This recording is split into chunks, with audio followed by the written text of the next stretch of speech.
Bom, da nossa decomposição do movimento, só ficou faltando mostrar a parte de compressão e expansão. A gente já mostrou rotação pura, deformação angular sem variação de volume, deformação linear sem variação de volume. Faltou a compressão e expansão, né? A parte de quando o volume, né, varia da minha partícula. E isso, na verdade, a gente já viu. Né? Se vocês lembrarem da conservação da massa, né, a gente tinha uma forma, né, da equação que era isso aqui, a derivada material, né, mais ρ divergente de V igual a zero. Né? O que a gente tinha visto? Né? Isso aqui é a massa específica, né, ou a densidade, né, seguindo uma partícula. Né? Se a minha partícula está num escoamento incompressível, ela não vai ter variação de ρ com T seguindo a partícula. Então isso aqui vai ser zero, né? E isso aqui é o nosso termo de que sobra, né? Divergente de V igual a zero, né?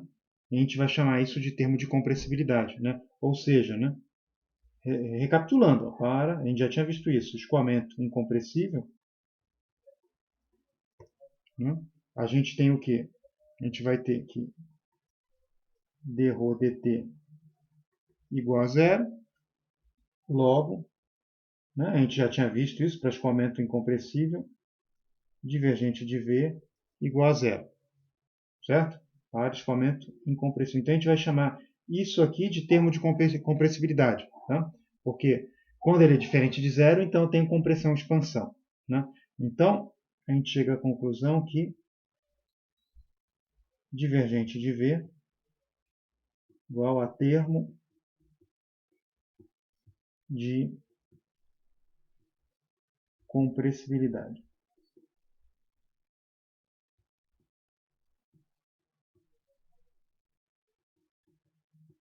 Tá bom.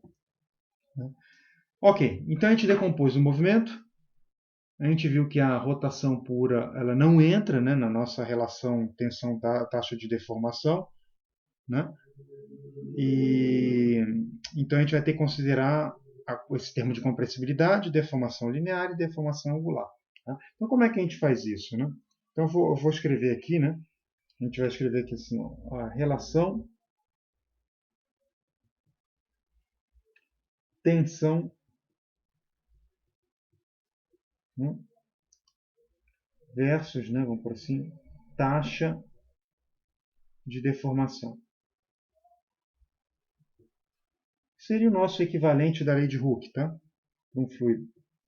Relação tensão, taxa de deformação. Como é que a gente vai fazer isso? Né? Então, da mesma forma, a gente vai relacionar os dois por meio de algum tipo de constante, tá? Algum parâmetro relacionando os dois. Né? Então, a gente vai fazer o seguinte, a gente vai fazer isso, né? Eu vou fazer uma observação, né?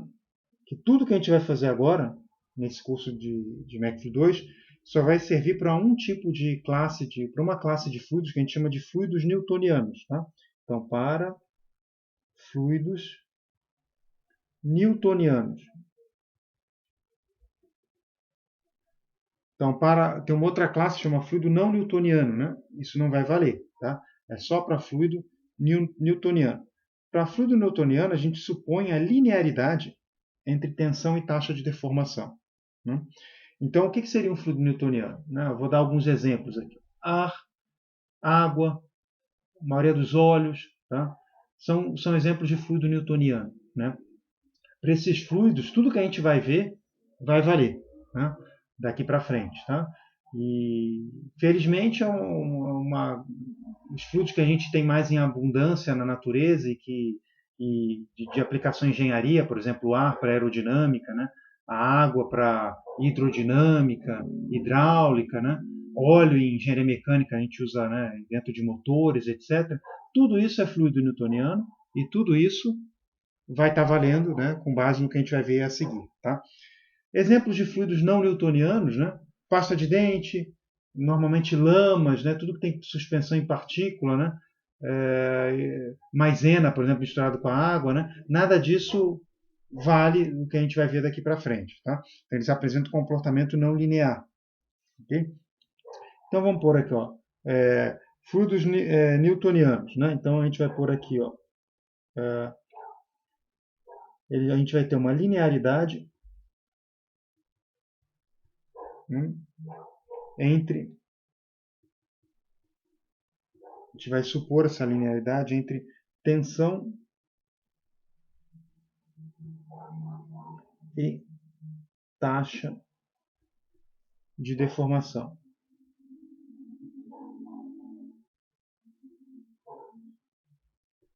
Certo? Exemplo de fluido newtoniano, né? Exemplo.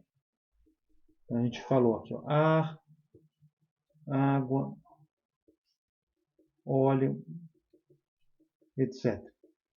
Então, essa linearidade vale, e a lei que a gente vai usar, né, as equações ficam bem mais simples, tá? Aí a gente pode pôr aqui, ó, observação. Não são fluidos newtonianos. Então, eu vou pôr aqui, ó, lama, pasta de dente, tudo isso tem partícula em suspensão, né? Pasta de dentes, etc. Tá? Então, por exemplo, água com maisena, né? Tem um comportamento, inclusive, bastante diferente, né? Então, quando a gente aplica uma tensão, ela se enrijece, né? Ao contrário do fluido newtoniano, né? Que se desloca mais fácil quando a gente, né? Ou seja, a gente tem uma proporcionalidade entre tensão e taxa de deformação para o fluido newtoniano. Então, a água, a gente aplica uma tensão, quanto maior a tensão, mais ela vai escoar, né? Então, vocês podem pensar a pressão como se fosse uma tensão. Quanto maior essa pressão, mais água a gente escoa, né? Com água, se eu pegar água e misturar com maisena, eu tenho essa suspensão que deixa de ser um fluido newtoniano, isso não ocorre, né? E a gente tem aquelas coisas engraçadas, vocês veem na internet, né, piscina do Gugu, sei lá o quê, né, em que você aplica uma tensão nessa mistura de maisena com água e ela enrijece, né? Então você tem que, quando você bate nela ou aplica uma tensão muito forte, ela fica dura, se comporta quase como um sólido, né? Certo? E aí o pessoal faz essas brincadeiras, tipo piscina do Gugu e tal, aí o pessoal se acha genial, né? Faz aquela coisa, né? Manjada em Necflu, o cara acha que tá super engraçado aquilo lá, né? E por incrível que pareça, tem gente que ganha dinheiro com isso, né? Ou ganhava, né? Então, tá bom. Então, fluido newtoniano, a gente tem essa linearidade entre, né, tensão e taxa de deformação. Então, a gente já viu quanto é a tensão, né? Então, a tensão, né, a gente tinha isso aqui, era a nossa tensão total. Isso aqui vinha entrando nas equações. A gente entra, na verdade, na equação de quantidade de movimento, a gente tem o divergente de sigma, né? O divergente de sigma me dá uma força por unidade de volume. Então, essa aqui é a nossa tensão total. E aqui eu vou separar um pouco diferente do livro. Eu vou separar aqui entre tensão de cisalhamento, né, e tensão normal.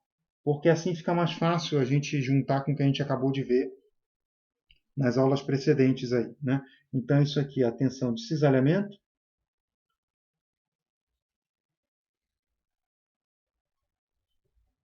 Né? E isso daqui é a nossa tensão normal. Então, o que entra na taxa de cisalhamento? Isso aqui é a deformação angular. Isso aqui é a deformação linear. O termo de compressibilidade, que é normal, né? Ele vai comprimir ou expandir. E a pressão, né? A pressão, a gente chama de pressão, né? Então, ela vai entrar aqui também. Né? Então, aqui vai entrar, ó, deformação angular. E aqui, deixa eu ver se eu puxo aqui para baixo para aparecer na tela, né? Aqui vai aparecer pressão. Vai aparecer deformação linear.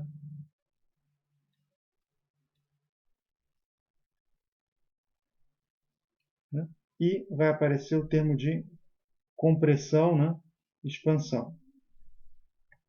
Certo? E o que a gente vai fazer? Né? Então, esses termos que a gente acabou de ver, né? Quando a gente pegou o nosso elemento infinitesimal, né? E obteve aí a deformação angular, né?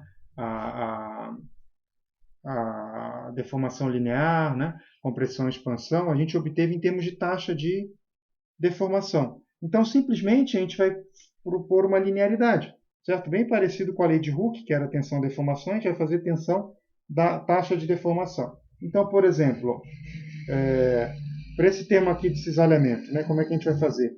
Né? Então, eu vou ter que pegar o termo de deformação angular. Né?